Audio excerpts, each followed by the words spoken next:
Olá, boa noite, sejam muito bem-vindos na nossa leitura do Evangelho de hoje. Como todos os dias nos encontramos nesse horário, é um horário para fortalecer a nossa fé, a nossa esperança.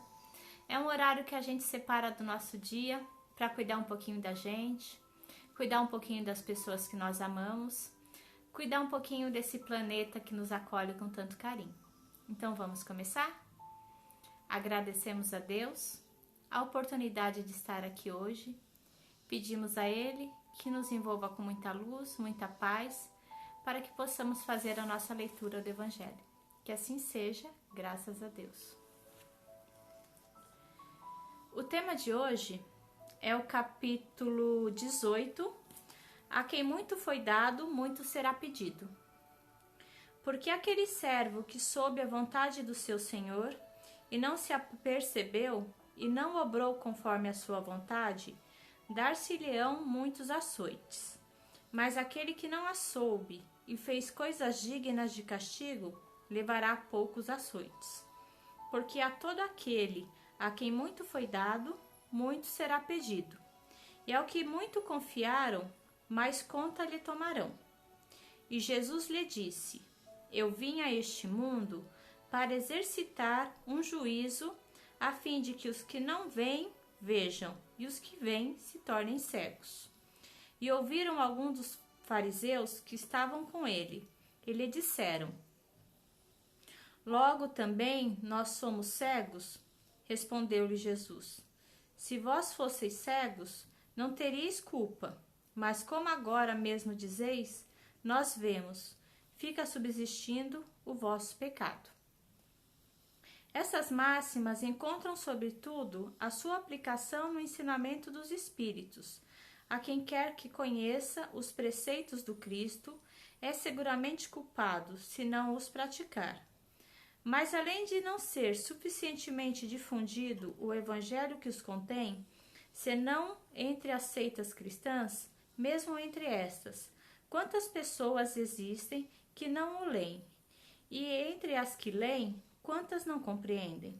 Disso resulta que as próprias palavras de Jesus ficam perdidas na maioria. O ensinamento dos Espíritos, que reproduz essas máximas sob diferentes formas, que as desenvolve e comenta, pondo-as ao alcance de todos, tem isso de particular, ou seja, não é circunscrito.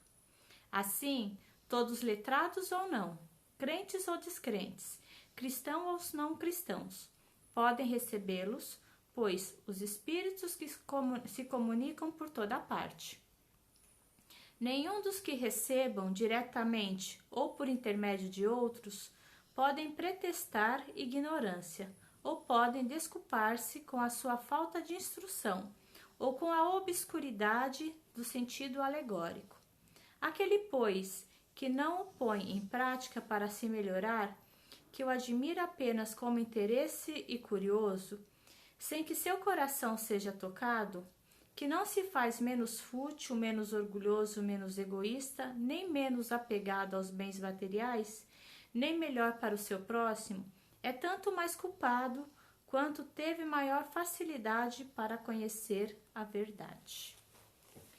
Então, esse capítulo nos faz pensar sobre a importância que nós temos do conhecimento. Para que a gente aprende, né? Todos nós aprendemos na vida, o que nós aprendemos tem uma função. Então, o Evangelho, ele vem nos elucidar o caminho do bem. Então, a partir do momento que nós entendemos os ensinamentos do Cristo, se a gente desvia de caminho, a gente vai ser muito cobrado. Tanto que o título é: A quem muito foi dado, muito será cobrado. Então, vamos trazer para o dia de hoje como a gente faz toda vez, né? Então, digamos assim, uma pessoa que trabalha fazendo uma limpeza da casa. Se ela limpa a casa, em vez dela pegar o lixo e jogar fora, ela pegar o lixo e colocar embaixo do tapete, vocês concordam comigo que ela sabe a função de limpar a casa? Nós que cuidamos de casa, a gente sabe que a função é pegar o lixo e jogar fora. Se a gente coloca o lixo embaixo do tapete, a gente sabe e está fazendo errado. Ou então uma pessoa, vamos pegar um profissional, um pedreiro, por exemplo, ele sabe que ele tem que, com um pedreiro, um engenheiro, ele sabe que uma obra, ela precisa ter um bom alicerce. Se não tiver um bom alicerce e essa obra cair, vocês concordam comigo que será muito cobrado, ele vai ser prejudicado por isso, ele vai ser cobrado, vai ser processado por isso, porque ele errou de uma coisa que ele sabia? É a mesma coisa os ensinamentos do Cristo. O Evangelho, segundo o Espiritismo, ele faz o quê? Ele pega pedaços do Evangelho de Jesus e ele explica para todos entenderem de uma forma mais tranquila. Porque se a gente pega o Evangelho lá do Cristo bem certinho, as palavras são difíceis. Tanto que a gente lê um pedacinho que está lá no Evangelho do Cristo, e daí lá no Segundo Testamento, e daí vem a explicação segundo o Espiritismo, para nos elucidar de como usar o Evangelho de Cristo no nosso dia a dia. O Evangelho do Cristo, ele é muito atual, por mais que já se passaram mais de 2000 anos, mais do que passar o tempo que ele esteve aqui na Terra, desde quando ele nasceu. E se a gente pega tudo que a gente vem estudando esses dias, a gente vai vendo como é atual. Então, pra gente que sabe da vida após a morte, a gente tem os ensinamentos do Cristo, por que às vezes a gente se revolta? Por que às vezes a gente perde a esperança, perde a fé? Porque muitas vezes, a maioria das vezes, nós não estamos colocando os ensinamentos do Evangelho na nossa vida. A gente fala com a boca, mas dentro do nosso coração, esses ensinamentos ainda não entraram. Então, cabe a gente fazer essa reflexão. Porque quando a gente partir lá para o mundo espiritual, quando a gente for embora, lembra que a gente já falou? A gente só leva aquilo que a gente fez. Então, se a gente aqui na Terra, com as dificuldades que a gente tinha, se a gente muitas vezes se revoltou, muitas vezes colocou a culpa em outras pessoas e muitas vezes colocamos até a culpa dos nossos problemas em Deus, como que a gente chega do lado de lá? Né? Porque veio assim, eu vou nascer e vou resolver todas essas questões. Daí eu chego lá no mundo espiritual e não resolvi nada. Eu tinha que perdoar e não perdoei. Eu tinha que ser mais paciente e não fui. Então eu vim aqui só de passagem e não resolvi as minhas dificuldades que eu tinha que aprender. Então, a gente tem que sempre lembrar, se nós temos o conhecimento, então todos nós temos o conhecimento, porque o Evangelho ele não é fechado só para o Espiritismo. O Evangelho é o Evangelho do Cristo, que a gente vai lá na Bíblia, a gente vai encontrar o que está escrito aqui lá na Bíblia. O comecinho da nossa leitura, ele está em Mateus capítulo 7, versículo 21 a 23, em Mateus capítulo 7 também 24 a 27, e em semelhante a gente encontra em Lucas capítulo 6. Então, o que tem aqui no nosso Evangelho segundo o Espiritismo, esse livrinho aqui, ó, que eu acho que esse aqui meu tá tão velhinho, a gente vai encontrar lá na Bíblia também, que vai nos elucidar o nosso dia a dia. Aqui ele tá mais fácil pra gente entender, mas ele tá explicadinho e muitas vezes a gente não coloca em prática.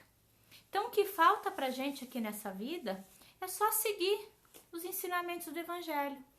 Amar a todos, aprender a perdoar, aprender a aceitar as pessoas como elas são. Porque se a gente faz isso, que são coisas pequenas, mas difíceis de ser feitas, com certeza a gente vai estar seguindo os ensinamentos do Cristo. Então eu acho que é isso que esse capítulo vem nos ensinar hoje. Então vamos fazer a nossa prece? Agradecemos a Deus a oportunidade de estar aqui. Agradecemos todo o conhecimento que o Evangelho nos concede todos os dias. Que nós possamos pegar essas lições e colocar na nossa vida, em todos os momentos. Que nós possamos sempre ser grato pela oportunidade de estar vivo. que esse amor e essa paz que nós sentimos no nosso coração possa envolver o nosso lar e as pessoas que moram conosco, os nossos familiares, nossos amigos, envolvendo todas as pessoas que nós amamos, que estão aqui ou que já partiram para o mundo espiritual.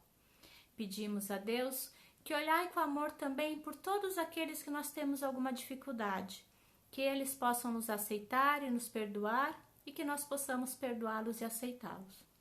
Pedimos também, Pai, que esse amor envolva o bairro que nos acolhe, envolva a cidade que nos acolhe, o país que nos acolhe, o planeta que nos acolhe, envolvendo todos os governantes, que eles olhem para o seu povo com mais carinho, mais amor e mais respeito, envolvendo todas as criaturas criadas por Deus, que o amor de Deus se faça presente em todos os corações.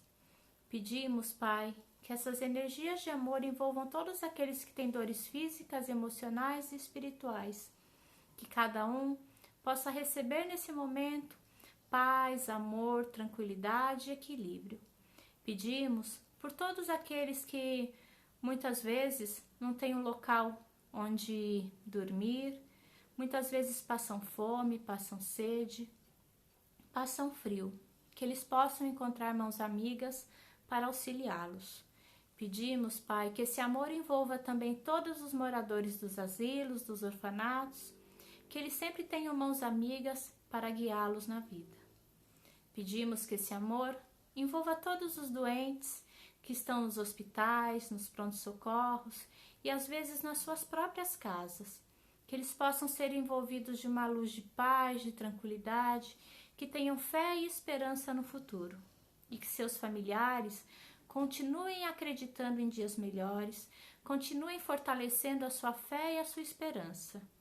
Pedimos, Pai, que olhai também por esses profissionais que cuidam desses doentes, direto ou indiretamente, que eles possam ser envolvidos no amor de Cristo, que eles possam ter fé e esperança para continuar essa missão que eles escolheram. Pedimos pelos seus familiares, que eles possam ter paz e esperança nos seus lares. Pedimos também, Pai, que envolva aqueles que partiram para o mundo espiritual no dia de hoje, que eles possam ser recebidos pela equipe de Maria e que seus familiares possam ser consolados nesse momento difícil. Pedimos, Pai, que esse amor envolva todos aqueles que necessitam. E se no nosso coração tiver alguém que necessita de um pouco de amor e de paz, nesse momento vamos pensar nela com muito carinho, com muito amor, que essa pessoa possa sentir-se abraçada por Cristo. Agradecemos, Pai, a oportunidade da vida, a oportunidade do aprendizado, que possamos sempre lembrar que não estamos sozinhos. Que assim seja, graças a Deus. E assim, agradecemos cada um de vocês que esteve na nossa leitura do Evangelho de hoje.